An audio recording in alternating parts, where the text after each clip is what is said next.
I just shared kind of my journey of what got me here. So one thing about me, I like to say one thing about me is I'm probably going to cry. So it's already happened today. Well, we have anger, right? So sadness would... It's balance, you know? So I just shared when I was young. So I have a white father. He moved us to Iowa. We lived in this very small rural town, like one of those towns where like 20 towns go to one school because it's like, 100 people in a town. And it was an all-white town, and it was a very racist town. It was very normalized. Racism was just, everyday type things. So I dealt with like physical abuse, and I was the only kid in school who was not white, so I didn't have backup. It was just me against the world, as they say.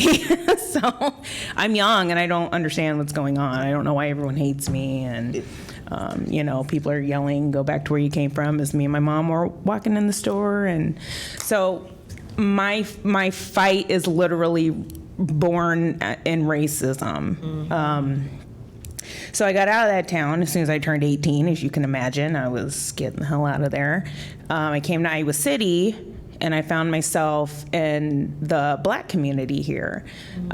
So I was in the Black community I still am, So, and when I first came, I thought, these people they're going to get me. They deal with racism, like it's going to be awesome.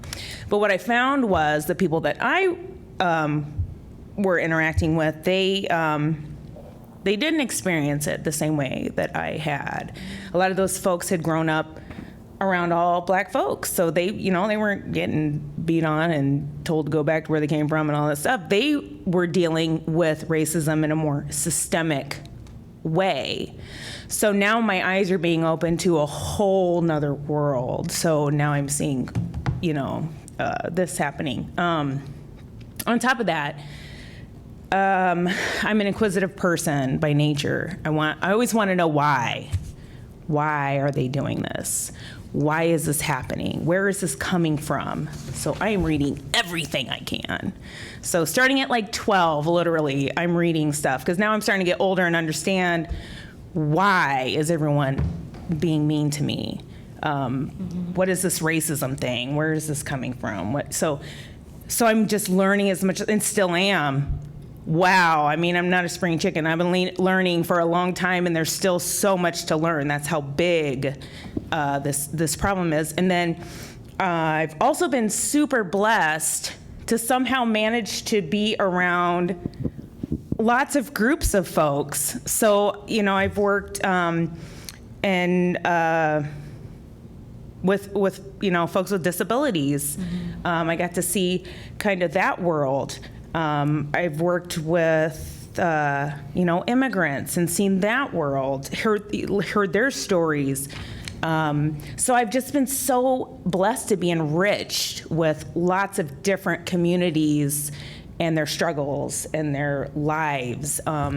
And you start to see a common theme and a common fight. And when you're with these people, and you realize we're just, we're people, we're all people. And so the struggles to me, they become mine because I want to fight for everybody,